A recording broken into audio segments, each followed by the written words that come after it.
आपको मालूम है कि जब आदमी की शादी होती है तो उसके जीवन में 3 स्टेजेस आते हैं। पहले स्टेज में पति चिल्लाता है और पत्नी सुनती, सेकंड स्टेज में पत्नी चिल्लाती है और पति सुनता है, और थर्ड स्टेज में पति पत्नी दोनों चिल्लाते हैं और आस पड़ोस वाले सुनते, मोहल्ले वाले सुनते। एक विद्वान ने अपना मंतव्य और व्यक्त किया कि जो पत्नी होती है प्रारंभ में चंद्रमुखी होती है, उसके बाद सूर्यमुखी हो जाती है और उसके बाद ज्वालामुखी हो जाती है। पत्नी की व्याख्या ये है जो हमेशा पति पे तनी है। तो ईश्वर ने पूछा बेटा तुम जानते हो सुख क्या है? नहीं मालूम प्रभु। ईश्वर का बेटा सुख की एक छोटी सी कल्पना है कि खाने के लिए थलिया हो, थलिया मतलब थाली, बैठने के लिए पटिया हो, पटा, सोने के लिए खटिया हो और रहने के लिए कुटिया हो। ये 4 बेसिक रिक्वायरमेंट किसी भी लेवल पे हो सकती है।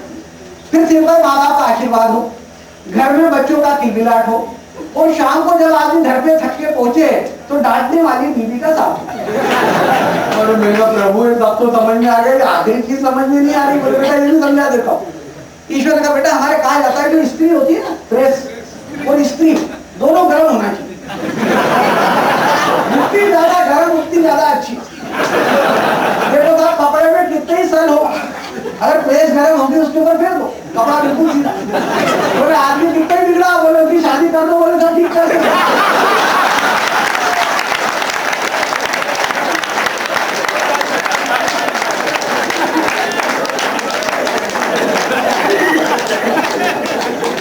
और शादी की बात निकली तो शब्द ब्रह्म है, और आप अगर उसको पालन कर लो शब्द को तो जिंदगी में कभी दुखों को प्राप्त नहीं करोगे। जैसे एक शब्द है देना, उल्टा कर दो ना दे, किसी से कुछ लेना, उल्टा कर दो ना ले, रम पियोगे तो मर जाओ, तो रोड पे चलो तो डरो। नेता क्या करता है? ताने देता है। नेताजी काय की बात करते हैं? जिताने की बात करते हैं। शादी के पहले जो बालम होता है वो शादी के बाद मलबा हो जाता है। बालम का उल्टा कर दो मलबा, मलबा का उल्टा कर दो। क्या करेंगे आपका लाभ हो तो लाभ का उल्टा कर दो भला, लोगों को भला करोगे तो आपका लाभ होगा। क्या करें लोग आपको याद रखें, याद का उल्टा कर दो दया, लोगों को दया करोगे तो लोग आपको याद रखेंगे। इसलिए बहुत सारी चीजें हैं। तो अपन कहां थे कि घर नर्क क्यों बनता है? तो साहब स्त्री गर्म होना चाहिए। अच्छा वो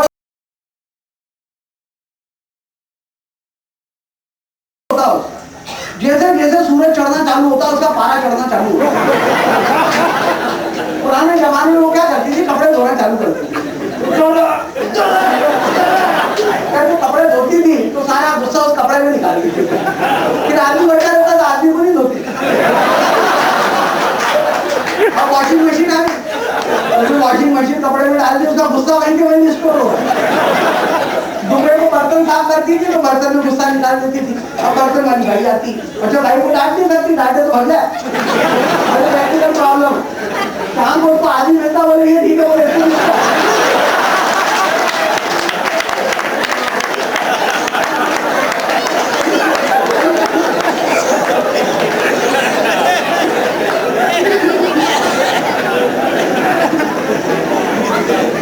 आज आपको इतना हंसा के जा रहा हूँ कि आपने जैसे की दवाई नहीं खाना पड़ेगा। तो डांटती हूँ क्या? डांटती है कि 6 बजे का बोल के गए थे, 11 बजे 12 बजे घर पे टिक रहे हो तो फेंका। तो कोई आपका इंतजार कर रहा है, ये भावना ही अपने आप में बहुत बड़ी सुविधा। विदेशों में तो यह होता है कि जब आदमी शाम को घर पे थक के जाता है तो उसको बाहर बोर्ड लगा मिलता है कि आप कतार में हैं, कृपया इंतजार करें। क्यों? Please wait. या कम से कम आपकी पत्नी आपका इंतजार तो करे। तो साहब हमने 12 डाइवोर्स केसेस लिए जिनका घर बिल्कुल नर्क बन गया, लड़ाई झगड़ा मार पीट नौबत तलाक किया। हमने उनको रिक्वेस्ट की कि भैया देखो तुमने इतने दिन निभा लिया, 2-4 दिन और निभा लो, हो सकता है तुम्हारे घर को स्वर्ग बने। 12 लोगों को अलग अलग बिठाया और काउंसिलिंग करना चाहिए। क्या देखा कि 12 लोगों में एक चीज कॉमन आ रही थी कि जब वो थर्ड स्टेज आई तो पत्नी ने गुस्से में आके डायलॉग अपने पति में डिलीवर कर दिया कि साहब मेरी किस्मत फूटी थी कि तुम्हारे जैसा आदमी मेरे पल्ले। मेरे यहाँ तो बड़े बड़े घर से रिश्ते आए थे और मेरे कॉलेज के कितने लड़के मेरे चक्कर लगाते थे और मैंने तुमसे शादी की और मेरी जिंदगी बर्बाद। वो आदमी भी भड़कता है, तू क्या बातें कर रही है, 15-15 20-20 पेटी लेके तो मेरे यहाँ भी लोग बैठे थे, बंगला अलग दे रहे थे, गाड़ी अलग दे रहे थे और मैंने तेरे से शादी की और मेरी जिंदगी बर्बाद। समस्या का कोई समाधान नहीं मिला था, क्या करें, क्या घर स्वर्ग बन जाए। एक प्रैक्टिकल प्रॉब्लम ये आ रही थी कि मेरी पत्नी इस प्रक्रिया में कोऑपरेट नहीं कर रही, कारण उसकी सिक्योरिटी का सवाल था। वो ये देखती थी कि 12-12 औरतें रोज आके बैठती।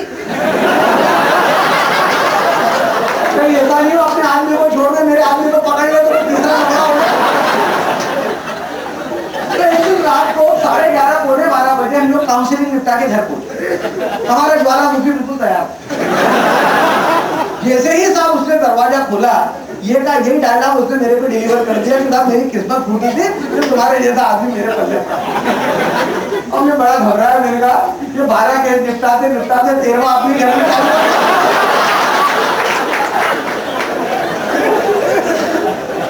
अब ऐसे समय में जब आदमी के सामने अंधकार होता है तो ईश्वर को आवाज देता है कि बोले प्रभु बचाओ, प्रभु आए। कान में कंकर फूटता है कि बोले बेटा इंग्लिश में कहावत है कि if you can manage your wife then you can manage entire world, and if you can not manage your wife तो you can not manage anybody. तो हाउ टू मैनेज वाइफ वो मंत्र में तेरे को दे आता हूं। और मेरे प्रभु बहुत महान हो आप। तेरा पत्नी के बाद खाना गरम कर रही थी, धड़ धड़ फड़फड़ चल रहा था, धड़ धड़ की आदमी सबको मालूम है लेट होने का अच्छा जाके खड़ा होने का। देख भगवान तेरे को एक बात बताता हूँ मैं, हो सकता है पति तेरे को बहुत ही खराब मिला हो, बहुत ही नालायक मिला हो, लेकिन इस सत्य में तेरे को बता देता हूँ कि मेरे को पत्नी बहुत अच्छी मिली। और साहब उसका आधा पाया तो ऐसे डाउन हो बेचारे को अपने लिख के सुना है, पर फिर भी कह रहा कि मेरे को पत्नी बहुत अच्छी मिली। अच्छा बोले कुछ नहीं। फिर मैंने उससे पूछा कि भगवान कभी तूने सोचा ऐसा क्यों हुआ? बोले देखो रात की 11:30 पौने 12 बज रही, मेरा दिमाग ऐसे ही सनका हुआ, चुपचाप खाना खाओ और सो जाओ, नहीं तो और सिक्के सुनोगे। जब तू सुन तो ले ऐसा क्यों हुआ? ऐसा इसलिए हुआ कि मैंने कर्म बहुत अच्छे करे, तो मेरे को पत्नी बहुत अच्छी मिली। अब तेरा तू जा।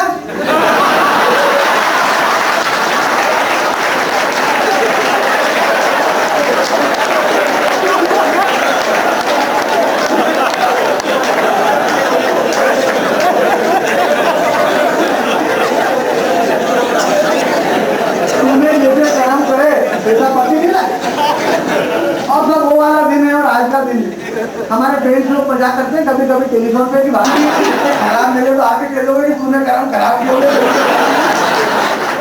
अच्छा हमारी ज्वाइंट फैमिली 2 साल एक दिन सास बहू की लड़ाई हो। एक दिन मेरी मदर ने गुस्से में आके डायलॉग मेरी वाइफ को सुना दिया कि मेरी किस्मत फूटी थी तो तेरी जैसी बहू मेरे पल्ले पड़ी। उसके बाद में जवाब आ गया कि हो सकता है सासू माँ आपको बहू बहुत खराब मिली हो, लेकिन मेरे को सासू माँ बहुत अच्छी मिली। बोले क्यों? बोले मेरे कर्म बहुत अच्छे करे थे, आप साहब जानो। अब आपने जैसे कर्म करे वैसे बहू मिले। और सास बहू की तारीफ करती है, बहू सास की, तो मैं प्रभु के गुण गाता रहता हूँ, प्रभु। तो अब अपन 3 चीजें मैं आपको करके बताऊंगा कि सुबह उठ के आपको पानी कैसे पीना है। उसको हमारे कहा जाता है पानी को चबा चबा के पी, तो जितनी ज्यादा लाल मिर्च होगी उतनी हाइजीनिक हो जाएगी। अच्छा किसी को प्रॉब्लम होती है ऐसे बैठ नहीं पाते तो नीचे कंबल डाल लें या उसके ऊपर खड़े रहेंगे, ये खड़े रहेंगे इस तरह से आंखें बंद करके पानी पिए। ये जो हमारे एक्यूप्रेशर के हिसाब से ENT के पॉइंट है, ईयर नोज और थ्रोट के, तो अगर आप ये करेंगे तो आपका ईयर नोज थ्रोट की प्रॉब्लम खत्म हो। और उस मन में भावना चलती रहे कि मेरा पाचन संस्थान ठीक से काम करे, मेरा पाचन संस्थान ठीक से काम करे, मेरा then it should improve my willpower and then it should improve my weaker sections of the body। अब इस मुद्रा में जैपनीज लोगों ने अपनी मुद्रा कर लगाई। जब पहले खाना खाओ उसके बाद नमाज पढ़ो, फुर्सत किसके पास है? उससे बढ़िया इसी मुद्रा में बैठ के भोजन करो। तो अगर आपने बौद्ध लोगों को देखा हो या जैपनीज लोगों को देखा हो, वो इसी मुद्रा में बैठ के भोजन करते। स्टार्ट करेंगे। अच्छा जब आप ताली बजाएं आईज मस्ट बी क्लोज, आंखें बंद रहना चाहिए। और जब ताली बजती है तो यहाँ से जो खून का दौरा जाता है 1000 किलोमीटर की दूर से भागता है, तो आपकी आंखों को डैमेज कर सकता है। तो आईज मस्ट बी क्लोज। तो जो लेफ्टी है लेफ्ट से राइट पर, जो राइटी है राइट से लेफ्ट पर। आंखें बंद करके स्टार्ट करेंगे। 1 2 3 4, 1 2 3 4, 1 2 3 4, 1 2 3 4।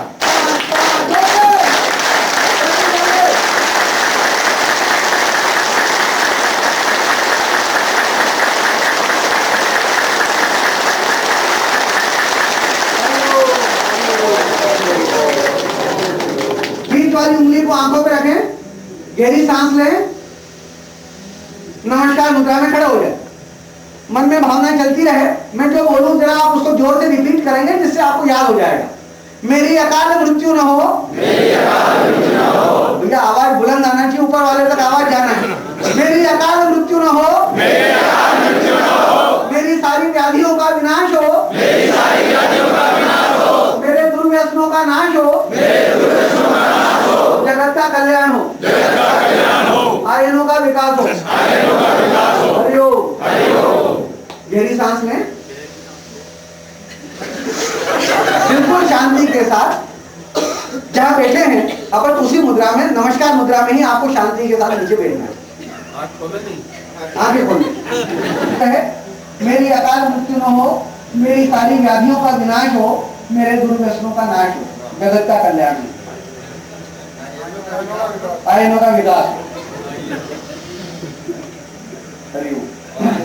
ये मुश्किल से अभी हमने 10 सेकंड में ताली नहीं बजाई। हम लोग 1 रुपए में बाईपास क्लियर करते हैं, 2-2 लाख 2.5 लाख रुपए एस्कॉर्ट्स में लग जाता है। कैसे होता है? जब ताली बजती है तो बॉडी का टेम्परेचर एकदम शूट अप होता है।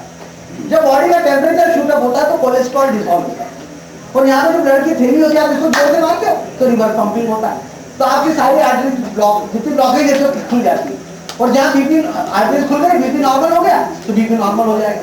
ताली जो है ताले की ताली है, इससे मास्टर की कोई बीमारी है तो ठीक हो जाएगी, नहीं है तो जिंदगी भर नहीं।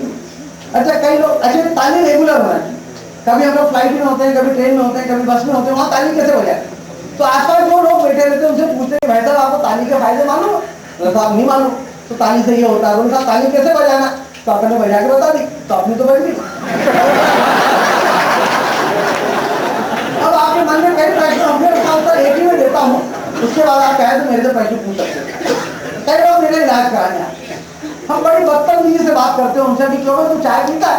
यहाँ तक पीता हूँ, चाय पीता इलाज कराने आ गया। अरे साहब चाय पीना बंद कर दूंगा। क्यों मैं बीड़ी सिगरेट कुछ पीता है? यहाँ तक पीता हूँ। क्यों तूने बीड़ी सिगरेट पी के ईश्वर की हवा को बिगाड़ा, और ईश्वर ने जब तेरी हवा बिगाड़ दी तो हमारे पास, और बेटा तेरी हवा अगर हमने ठीक कर दी तो ईश्वर हमारी हवा बिगाड़ दे। तो बेटा बीड़ी सिगरेट बंद कर दे। तो ऐसे कराते कराते हमारे किताब के पीछे के रावण को 10 मिनट दिखा देते, बोले सब छोड़ दूंगा। अबे सब छोड़ देगा तो अपने आप ही ठीक हो जाएगा भाई, तू मेरे पास